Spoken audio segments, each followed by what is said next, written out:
Hey, thank you for checking out our YouTube channel. In just a moment, I, Matt Schorr, will be your host and I will take you through a nightly stroll through the haunted grounds of Schorr Manor. But before we do that, I want to ask real quick that you guys hit like and subscribe. We would really appreciate that.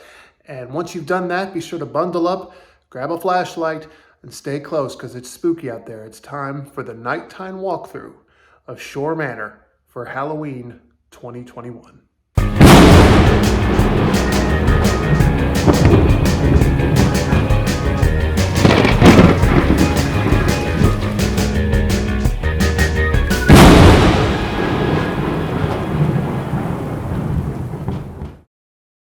All right, welcome one and all to the Schorr Manor grounds. We have our things up a little early this year. We put them up mid-September. So here's a far view of the entire lawn. This is going to be our nighttime walkthrough. Don't worry, we will get up close and personal with everything so that everybody can see all the cool things we got. We're extremely proud of our setup this year. We'll start off with this guy. We're not usually big on inflatables, but we got a good deal on this guy a few years back, and we have never regretted it. It's just like a spooky version of Cinderella. If he turns back into a pumpkin at midnight, it's not a big deal because that goes right along with everything. But he looks great, and he has never stopped looking great, so we're really thrilled with this guy. But moving on from there, as you can see here, we have our wrought iron fence. And you can see the beginnings of our cemetery here, some of our first headstones. But our wrought iron fence goes all the way around the yard, but we also created a path for everyone. But just make sure you remember, enter at your own risk, because you're gonna want to beware of ghosts. So, as we go in and enter the grounds, this is our path we've created. We'll stop right here with our first inhabitant. This is our giant spider, Aragog. And I actually created this guy myself. He is homemade. The skeleton buddying up with him is not. We got that at a store. But Aragog is the result of my father-in-law coming up to me and asking if I had any use for some old pipes that they pulled out of their backyard. And I said, yeah, I can come up with something for that. So a few weeks later, some piping glue and some spray foam, and there we had it. We had this really cool spider. We've had him for a few years. I am super proud of this guy. He came out exactly the way I wanted. He looks fantastic. So if we keep on from there, you can see some of our headstones. These are just headstones that we've picked up at Home Depot, Lowe's, other places through the years. They're all really good. We always try to add to them every single year. We have a skeleton cat right next to this one. Over here on the other side, we've got more skeleton cats you can see right here. Moving on, here's another one of our skeletons. This was a cool idea by Amanda to get a skeleton with some chain around him. He looks really fantastic. He's out here to keep an eye on the grounds, make sure that everything is good. Moving on to another one of our headstones here. We have a zombie poking his way out. Believe it or not, this zombie was a Christmas present my wife got for me. I should tell you a little bit about the type of people we are.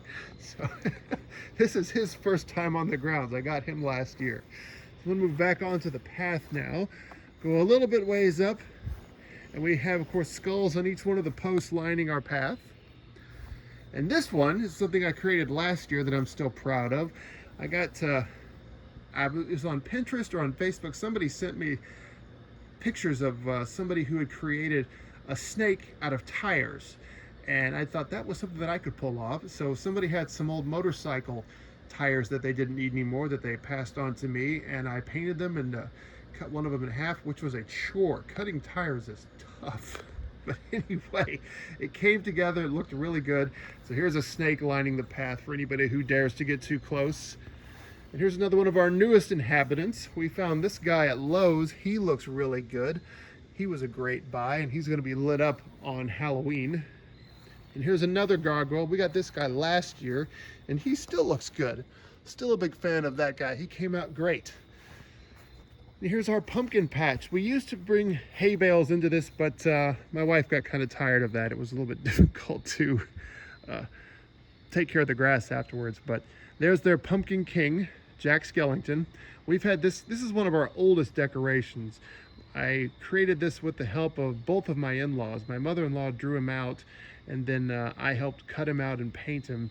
But he looks fantastic. He always looks good every year, so we never fail to use him. In the back there, you can see a gigantic spider web. That's something my wife got last year. We, just for fun, like to put a few little lights on our bushes. We've got some jack-o'-lantern ones here. Here's Frankenstein. And over on this other bush, we've got some ghosts. And here are some spiders. And then, of course, the main event, our biggest one and our most proudest find that we had this year, our gigantic skeleton, 12 feet tall, Bruce, with his hand raised high to wave hello at anybody who drives onto our street.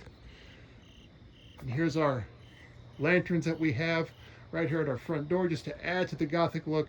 And then there in the top window, we do have a projection system showing ghosts to haunt the second floor of our home and keep everything looking good and spooky for everybody who drives past. But that's it. We have more things that we're going to be bringing out as the holiday gets closer. We have a wood creature that I'm planning to put out like on Halloween night, along with some jack-o'-lanterns, not to mention Amanda's skeletal ghost daredevil, a few other odds and ends. But these are our grounds right now. We're really proud of it. If you live in Clarksville, feel to drive by South Ridge and check us out. There's Bruce. This time his hand is raised so that he can wave goodbye. Happy haunting, everybody.